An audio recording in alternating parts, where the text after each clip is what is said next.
చిన్నం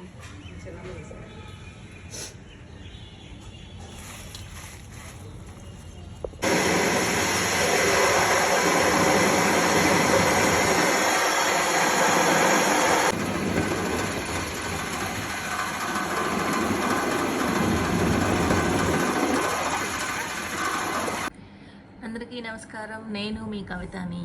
ఇప్పుడు నేను మీకు చూపించబోతున్నాను పసుపు. ఏంటో తెలుసా? పచ్చి పసుపు.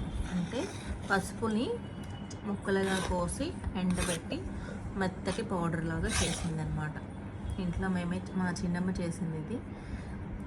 ఇప్పుడు మా అమ్మమ్మ చేసి నా కోసం పంపించేది. ఇప్పుడు మా అమ్మమ్మ నాతో లేదు. మా అమ్మమ్మ అంటే నాకు చాలా ఇష్టం, చాలా మిస్ అవుతున్నాను.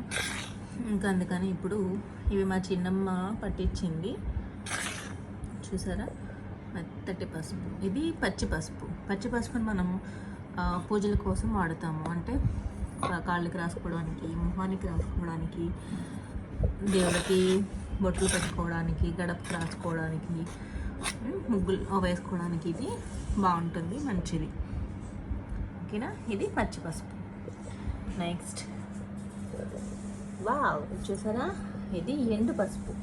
అంటే కూరలోకి వాడుకుంటాం. కూరలు, పచ్చళ్ళు, పిండి వంటలు, ఫుడ్ ఐటమ్స్ ఏదైనా సరే ఇవి ఎండు పసుపుని వాడతాం అన్నమాట. కలర్ చూసారా, ఇది ఒక రకంగా ఉంది. ఇదేంటంటే పసుపుని మెత్తగా ఉడకబెట్టేసి ఆరిన తర్వాత వాటిని ముక్కలు కోసి ఎండబెట్టి పౌడర్ పట్టిస్తాం అన్నమాట. అది ఎండు పసుపు. చూసారా కలర్,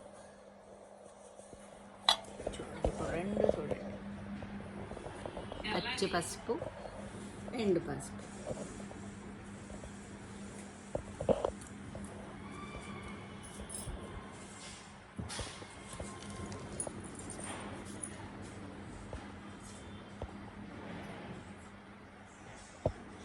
చూసారా, పచ్చి పసుపు, ఎండు పసుపు, రెండు కలర్స్ డిఫరెన్స్ క్లియర్గా తెలుస్తుంది కదా.